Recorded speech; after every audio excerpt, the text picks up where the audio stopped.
Assalamualaikum warahmatullahi wabarakatuh.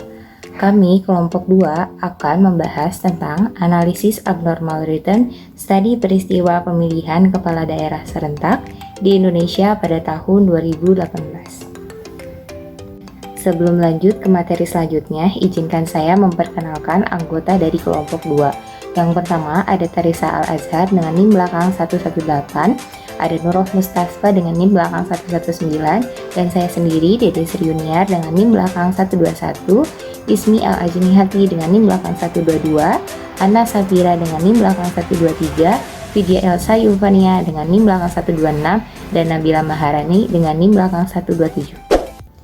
Investasi merupakan aktivitas transaksi atas produk keuangan yang dijual di pasar saham. Transaksi ini berjangka panjang dan berorientasi keuntungan di masa depan.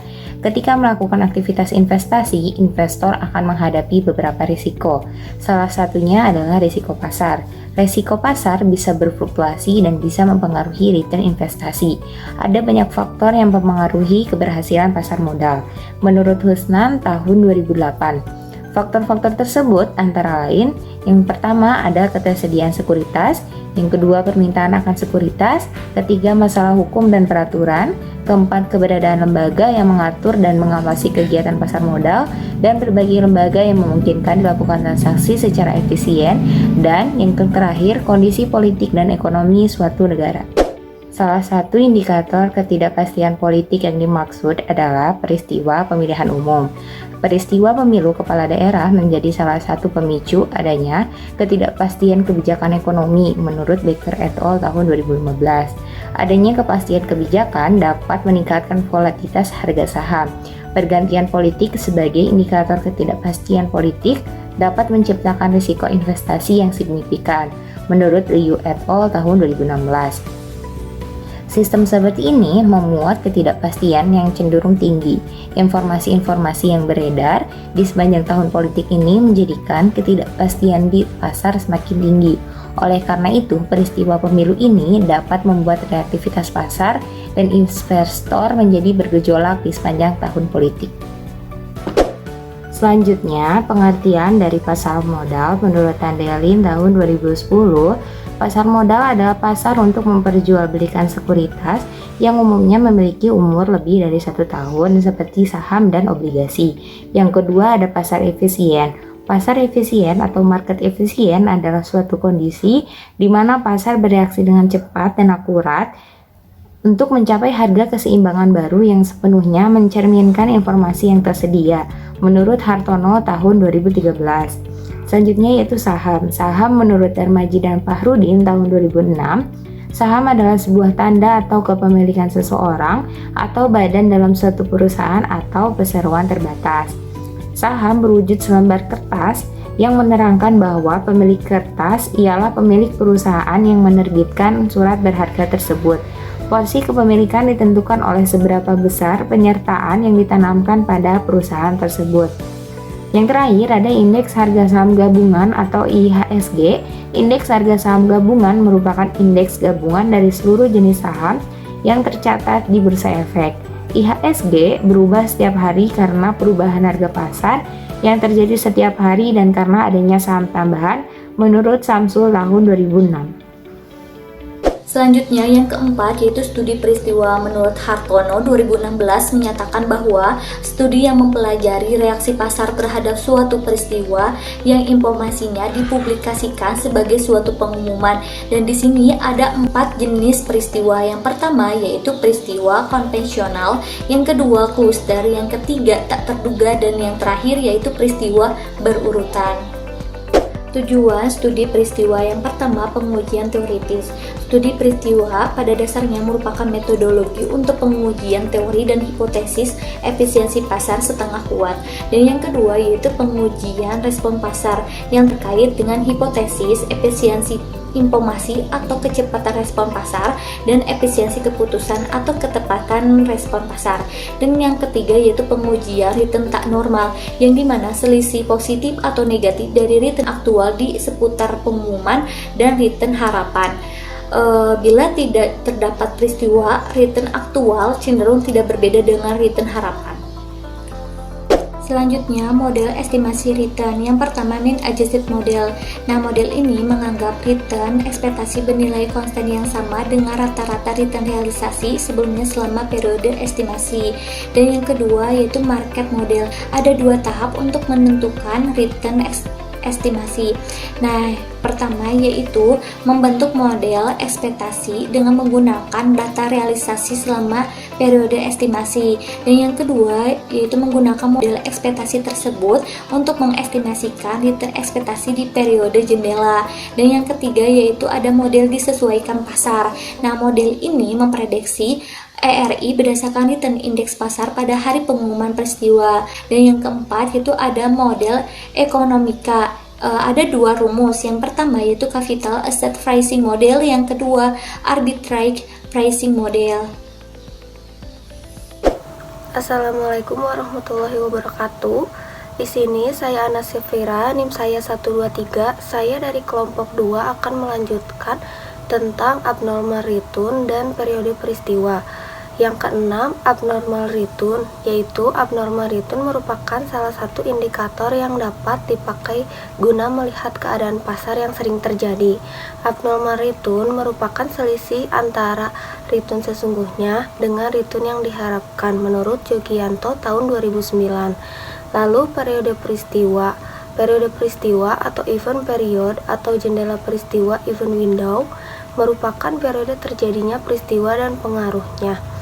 Lalu ada rumus return tak normal rata-rata aritmatika, yaitu RTMT sama dengan sigma N IT kurang 1 kali RTN IT per K. Lalu return tak normal kumulatif atau kumulatif abnormal return, yaitu RTNKI sama dengan sigma pangkat T sama dengan plus N, lalu di bawahnya T sama dengan min N dikali RTN IT. Nah, setelah itu ada pembahasan. Yang pertama peristiwa. Peristiwa yang dipilih yaitu pemilu kepala daerah serentak di Indonesia pada tahun 2018. Pemilihan kepala daerah atau pilkada serentak yang diselenggarakan pada 27 Juni 2018. Adanya pilkada serentak kemungkinan mempunyai pengaruh besar terhadap iklim dan stabilitas ekonomi nasional. Lalu yang kedua, periode peristiwa dan estimasi. Periode peristiwa kami mengambil 5 hari sebelum dan 5 hari sesudah peristiwa. Hal ini didukung oleh jurnal-jurnal yang kami baca. Dan yang terakhir yaitu model yang digunakan untuk menghitung return tak normal. Berdasarkan beberapa jurnal yang kami baca, untuk menentukan return harapan pada umumnya menggunakan model yang disesuaikan pasar. Model ini memprediksi E dalam kurung RI berdasarkan return index pasar pada hari pengumuman peristiwa. Dengan model ini, maka tidak perlu menggunakan periode estimasi untuk membentuk model estimasi, karena return yang diestimasi sama dengan return indeks pasar. Lalu di sini ada profil singkat tentang perusahaan. Pada PT Bank Sentral Asia Tbk atau Bank BCA, yaitu PT Bank Sentral Asia Tbk BBCA, didirikan di negara Republik Indonesia pada tanggal 10 Agustus tahun 1955, nomor 38 dengan nama NV Perseroan Dagang dan Industri Semarang Knighting Factory. BCA mulai beroperasi di bidang perbankan sejak tanggal 12 Oktober tahun 1956. Yang kedua ada PT Bank Rakyat Indonesia Tbk atau dikenal dengan Bank BRI. PT Bank BRI atau Bank Rakyat Indonesia merupakan bank komersial tertua di Indonesia, berdiri sejak 16 Desember tahun 1895 di Purwokerto, Jawa Tengah. Yang selanjutnya ada profit singkat perusahaan. PT Bank Negara Indonesia Tbk Bank BNI adalah bank komersial tertua dalam sejarah Republik Indonesia. Bank ini didirikan pada tanggal 5 Juli tahun 1946. PT Bank Tabungan Negara Tbk Bank BTN, PT Bank Tabungan Negara atau bisa disebut dengan Persero TBK atau BBTN beroperasi sebagai sebuah lembaga keuangan milik negara yang bergerak dalam layanan perbankan. Lalu ada PT Bank Mandiri Tbk, PT Bank Mandiri atau bisa disebut Persero Tbk BMRI beroperasi pada layanan perbankan komersial. Perusahaan ini didirikan pada tanggal 2 Oktober 1998 sebagai bagian dari program restrukturisasi Bank Pemerintah Indonesia. Pada bulan Juli 1999, 4 bank milik negara, Bank Bumi Daya, Bank Dagang, lalu Bank Exim dan Bafindo digabungkan ke Bank Mandiri. Ada harga saham. Saham yang kami gunakan adalah saham dari beberapa bank yang termasuk dalam LQ 45, yaitu Bank BCA, Bank BRI, Bank BNI, dan Bank BTN serta Bank Mandiri. Dengan data harga saham selama periode peristiwa sebagai berikut. Baik, bisa kita lihat dalam tabel ini terdapat harga-harga saham yang dimiliki oleh Bank BCA, BRI, BNI, BTN, dan Mandiri selama periode peristiwa. Yang selanjutnya ada harga saham dengan expected return untuk saham I pada hari ke T sama dengan indeks harga saham gabungan pada hari ke T dikurang indeks harga saham gabungan pada hari ke T min 1 per indeks harga saham gabungan pada hari sebelumnya. Di sini saya akan menjelaskan mengenai perhitungan abnormal return. Yang pertama ada pada saham BBCA atau pada saham Bank BCA. Untuk T-min itu hari di mana sebelum peristiwa terjadi, T plus itu hari di mana sesudah peristiwa terjadi, dan T0 itu hari di mana peristiwa itu terjadi. Untuk harga sahamnya bisa dilihat sudah tertera di atas. Kemudian cara menghitung RI yaitu harga saham di hari tersebut dikurangi harga saham di hari sebelumnya dan dibagi dengan harga saham di hari sebelumnya. Sebagai contoh, cara menghitung RI yaitu diambil dari contohnya di T-4, yaitu di harga saham 21.150 dikurangi dengan harga saham di T-5 21.500 dibagi dengan 21.500. Menghasilkan RI-nya min 0,01627907. Kemudian contoh lainnya di T0, RI T0, cara menghitungnya yaitu harga saham di T0 21.350 dikurangi dengan 21.375 dibagi dengan 21.375 sehingga hasilnya min 0,0169591. Kemudian ada ERI. ERI ini sudah dihitung sebelumnya oleh rekan saya. Hasilnya 0,006582605. Kemudian cara menghitung abnormal return. Caranya yaitu RI dikurangi dengan ERI. Sebagai contohnya kita ambil dari yang di T-3. T-3 RI-nya itu 0,036643026 dikurangi dengan ERI yaitu 0,006582605 sehingga abnormal return-nya 0,0300606421. Kemudian sebagai contoh lainnya abnormal return di T0 yaitu RI-nya min 0,001169591 dikurangi dengan ERI 0,00658265 sehingga abnormal return-nya yaitu sebesar min 0,077522196. Yang kedua pada saham BBRI atau pada saham Bank BRI. Untuk harga sahamnya bisa dilihat sudah tertera semuanya RI. Kemudian cara menghitung RI sama seperti sebelumnya caranya. Sebagai contoh kita mengambil yang di T-5. Caranya yaitu harga saham di T-5 dikurangi dengan harga saham di T-6 dibagi dengan harga saham di Temin 6. Jadi 2.960 dikurangi 3.140 dibagi dengan 3.140 sehingga hasilnya min 0,057324841. Lalu untuk contoh selanjutnya ada di T plus 2. T plus 2 harga sahamnya itu 2.840 dikurangi dengan 2.750 dibagi dengan 2.750 sehingga RI-nya hasilnya 0,032727273. Kemudian ERI-nya sudah diketahui sebelumnya.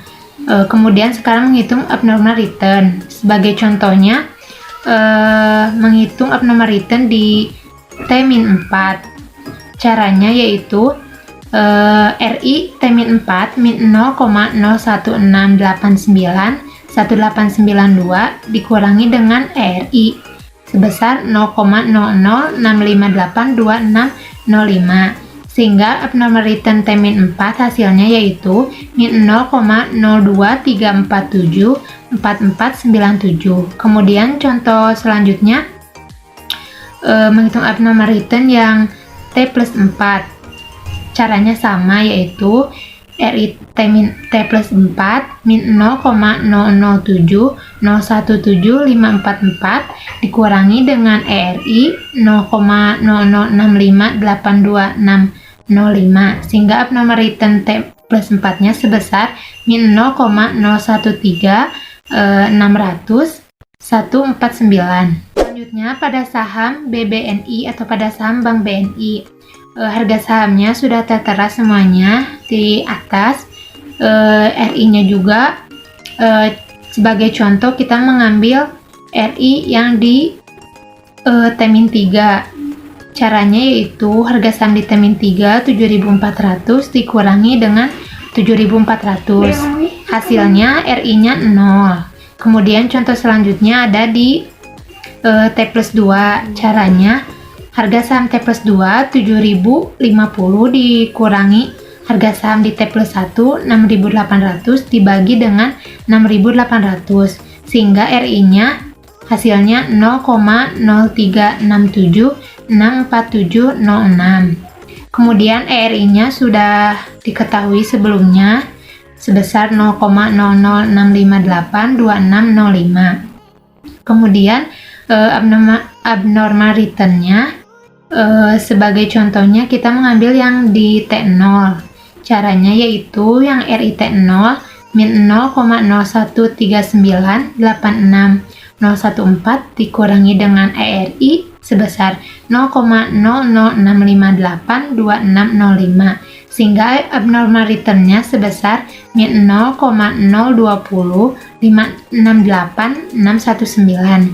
Kemudian contoh selanjutnya kita ambil dari yang T plus 3 yaitu RI-nya sebesar 0 dikurangi dengan ERI 0,006582605 sehingga hasil dari abnormal return-nya sebesar min 0,006582605. Saya akan menjelaskan perhitungan abnormal return pada saham BTN.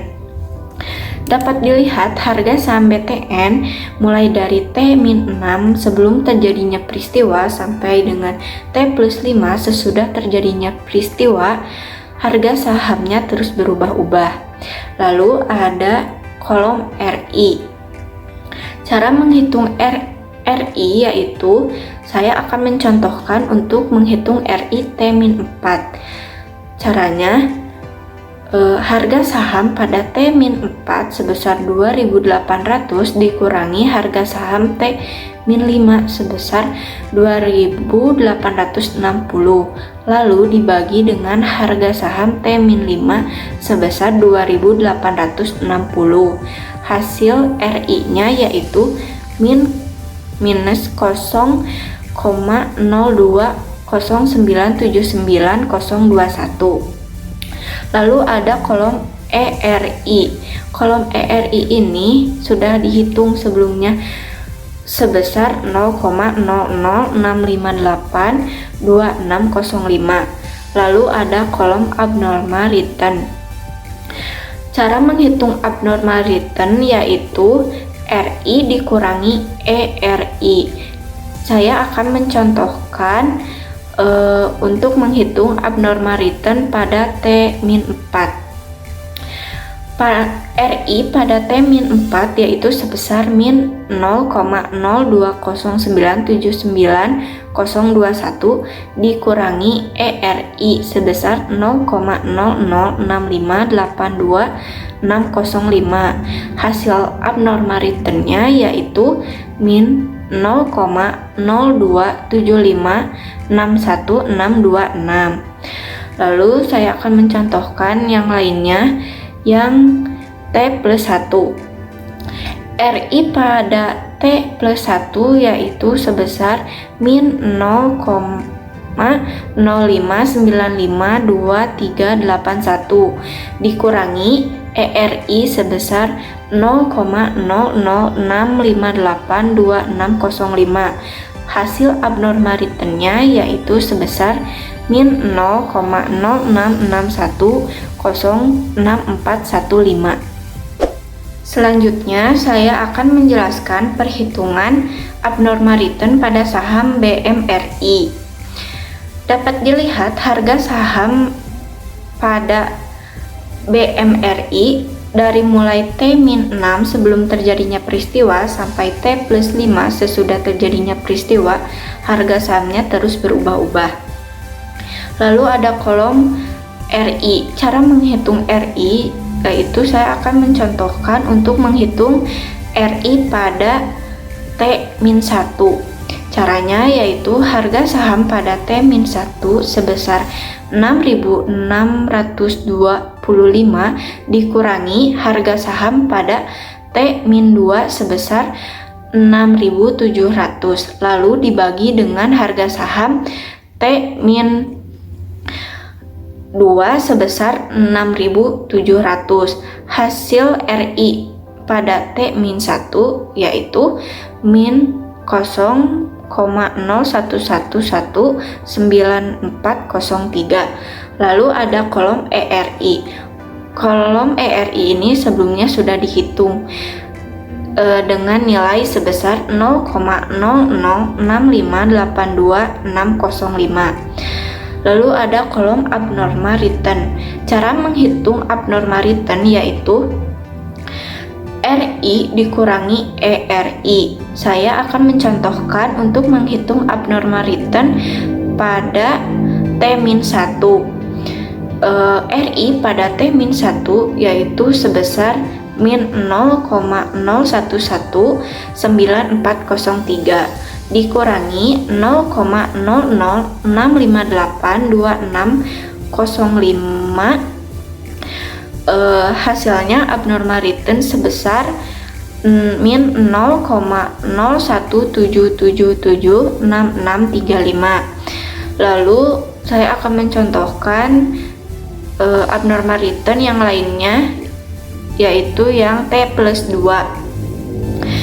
RI pada T+2 itu sebesar 0,0538461154 dikurangi ERI sebesar 0,0065822605. Hasil abnormal return-nya yaitu sebesar 0,0472635549. Selanjutnya yaitu rata-rata abnormal return. Untuk mencari rata-rata abnormal return sebelum terjadinya peristiwa yaitu dengan menjumlahkan hasil abnormal return dari mulai T-1 sampai dengan T-5 lalu dibagi 5. Sedangkan untuk mencari rata-rata abnormal return sesudah peristiwa yaitu dengan menjumlahkan hasil abnormal return mulai dari T+5 sampai dengan T+1 lalu dibagi 5. Dapat dilihat rata-rata abnormal return sebelum dan sesudah pada saham BCA. Pada saham BCA ini, rata-rata abnormal returnnya sudah dihitung dari mulai P-5 sampai dengan P1 lalu dibagi 5, itu hasilnya min 0,014175267. Lalu untuk rata-rata abnormal return sesudah peristiwa dari mulai T plus 5 sampai dengan T plus 1 lalu dibagi 5, hasil rata-ratanya yaitu sebesar min 0,007400802. Lalu pada saham BRI, rata-rata abnormal returnnya yaitu pada sebelum terjadinya peristiwa sebesar min 0,216425693. Sedangkan rata-rata abnormal return sesudah peristiwa sebesar min 0,000073242. Pada saham BRI, rata-rata abnormal return sebelum terjadinya peristiwa sebesar min 0,029760634. Sedangkan rata-rata abnormal return sesudah terjadinya peristiwa sebesar min 0,001964449. Untuk saham BTN, rata-rata abnormal returnnya sebelum terjadinya peristiwa sebesar min 0,036660449. Sedangkan rata-rata abnormal return pada sesudah peristiwa yaitu sebesar min 0,0097179942. Untuk saham BMRI, rata-rata abnormal return untuk saham BMRI, rata-rata abnormal return sebelum terjadinya peristiwa yaitu sebesar min 0,0160105656. Sedangkan rata-rata abnormal return sesudah terjadinya peristiwa sebesar min 0,005767344. Lalu setelah kita menghitung abnormal return, lalu menghitung rata-rata abnormal return, hasil tersebut diuji dengan menggunakan SPSS. Untuk uji yang pertama yaitu ada uji normalitas. Kita harus menguji dulu apakah data yang kita hasilkan itu berdistribusi normal atau tidak. Jadi kita menentukan hipotesisnya terlebih dahulu. Untuk H0 data berdistribusi normal dan untuk hipotesis 1 data berdistribusi tidak normal. Dilihat dari hasil output SPSS yang kami gunakan, ternyata data tiap hari peristiwa atau hari periode peristiwa ini menghasilkan angka di atas 0,05 yang artinya menerima H0. Maka data-data ini berdistribusi normal karena p-value-nya menghasilkan lebih dari 0,05. Jadi data ini berdistribusi normal. Karena data yang kami hasilkan itu berdistribusi normal, sehingga untuk uji selanjutnya menggunakan uji one sample t-test.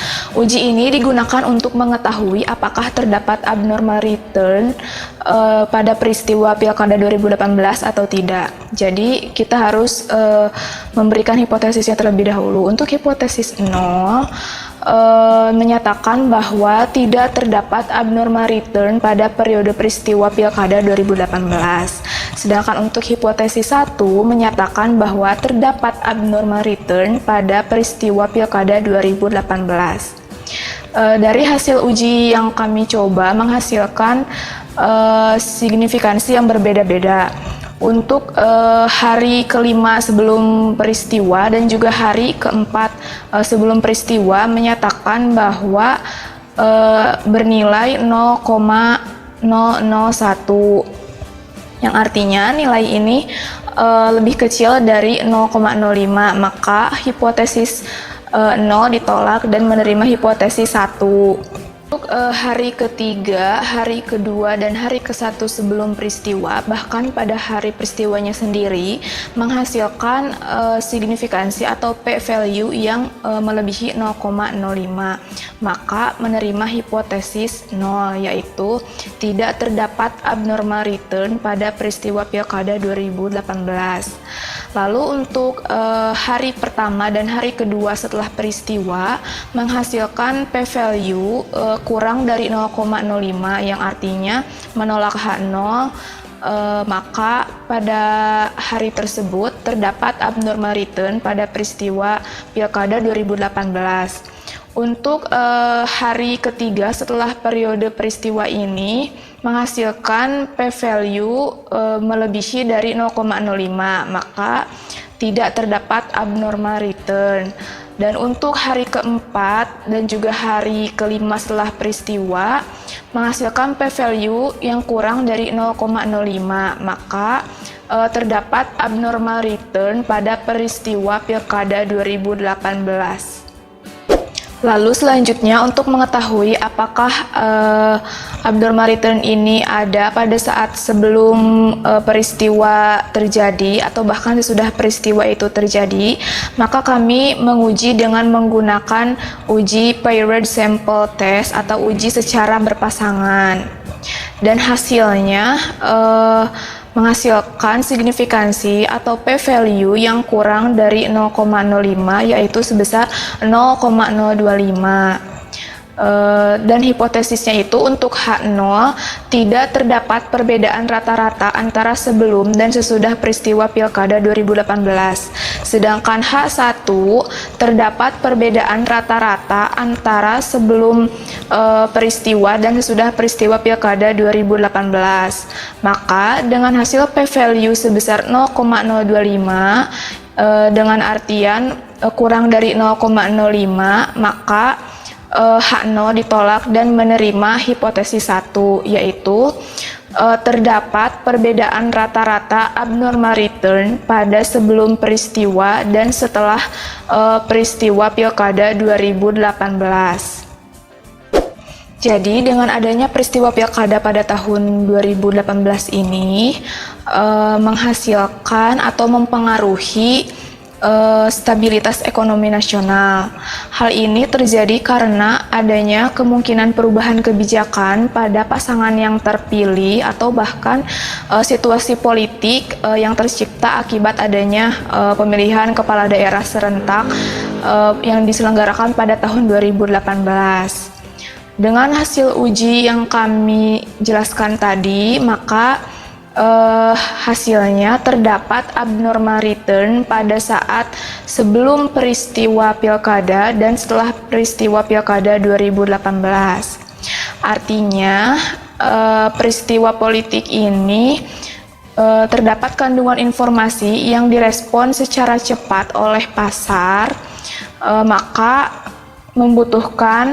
pasar membutuhkan waktu yang sedikit untuk mereaksi informasi dari peristiwa Pilkada 2018 untuk mencapai harga keseimbangan yang baru.